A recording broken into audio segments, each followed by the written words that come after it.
What's up, guys? So yeah, I just had a cool little interaction getting my oil changed. I thought I'd share something with you guys. Um, so yeah, basically, I called him ahead of time. Just to let you know, at pretty much all oil change places, you can get $10 off just by asking if they're if they're still doing that oil change place. If you call them, they know that you're not already there. You haven't already invested your plan in going there, so they want you to come, and they'll say, yeah, I can do that for you. So yeah, it probably is $10 coming off their money. It might just be the companies, and they just enter in a code. Who knows? Yeah, and so when I did that, he was like, at first he was like, no. And I called another place, they didn't answer, and I called him back. I was like, hey man, I always come there, I usually get the $10 off. So still, even after he already said no, he's kind of has a bind to his word. So it's necessary, just human psychology.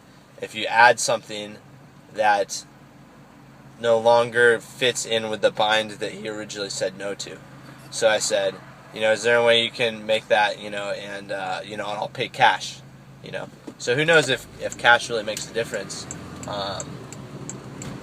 But as far as understanding the way things go, psychologically, and what he committed to saying, if I pay cash, that is a change, and that's an escape, so to speak, of the word binds that we have. Everyone likes to commit to their word, and to save face, they would want to not commit to their word. So did that, got the $10 off. He was like, yeah, I'll help you out. So part of me was like, oh man, maybe I kind of feel bad, like, even though I always do this, and then, I went there and I was like super friendly. I was like, hey, hey, and I recognized him too. I was like, oh, good to see you, Frank, and I, offered him a piece of gum. He took it, and he was stoked. And yeah, so anyways, came back. So, okay, anyways, to continue, I was saying a part of me felt bad, like, oh, you could be getting $10 less, just because I asked him.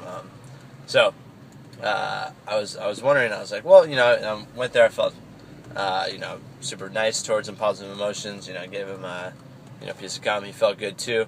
And then I was thinking, just how stoked he was, because like, and even in psychology, they have this term called cognitive dissonance, where basically, in order to have someone like you, or feel good about you, or just feel good about a situation, often by doing a favor for that person, they will grow more fond of the situation and the person they did the favor for, because the mind, I guess, works like, oh, I did this favor for this person, I must like them, it's like reverse justification. Or I did, like, if you were to do a survey, and if you did it for free, they would tell you it was a pleasant survey. Or if you did it for $20, they asked how the survey was, they'd be like, oh, it was boring. And this is actually tested, you can test this, or you can research it. So anyways, I was thinking, like, dude, in the cognitive dissonance way, he probably felt really good about it. And on top of that, I gave him a piece of gum. I'm like, oh, on a superficial level, $10 less for him, is a devalue on his side of the coin.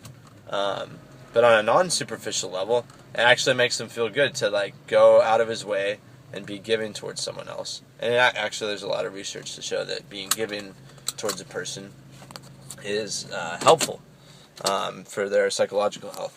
So, came back, made a deposit, and he went to the bank, yeah, whatever. We were talking about my meditation retreat and stuff like that. He was interested, and I gave him a little bit of what I think is helpful to him, impermanence and whatnot, and investing yourself into it. And then he was cleaning like all the windows, the inside, and vacuuming. They usually don't do that. He was just being nice, I think. And I said, oh wow, man, thanks. Like, is there any way I can, like, give you a tip? Would you guys feel comfortable with that? And because I wouldn't want to do it if it feels weird. And he's like, we work for beer. I was like, oh, cool, dude. I'd love to get you, a 6-pack. You got a favorite type? And he was like, no, I'm just kidding. And I was like, seriously? And he's like, no, it's cool.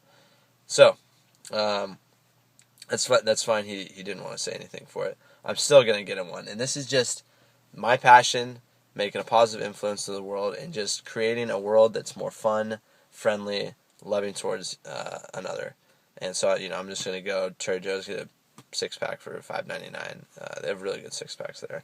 So I'm going to get one, drop it off to him, and be like, hey, I know you didn't say that, but, I appreciate the service you gave me, and how you still let me have the $10 off even though I didn't have the coupon. So yeah, man, and just give it to him and be whatever, and bounce, and you'll feel good yourself, And on top of that, dude, you're establishing another connection. If you want to look at it in a selfish way, which isn't a bad thing. If I ever go there, I'm not going to get, very less likely at least, to get ripped off by doing things. He probably will do more stuff for free for me, and stuff like that. But it's not even something you want to think about, because when you're thinking of all the benefits you're getting from it, and thinking selfishly, it's not that good of a feeling than when you're doing something of like just being truly giving, and being aware of like how that positive influences how he feels in the world, and just truly giving to someone is a good feeling in itself. So yeah, that's something that you can do it for, and then all the positive consequences they come, and sometimes they don't, so there's no need to attach to them anyways. So yeah, some ideas on just interactions in daily life, how you can make a positive influence in the world, and help yourself down the road and in the moment, because you feel good doing that. So hope it's helpful for you.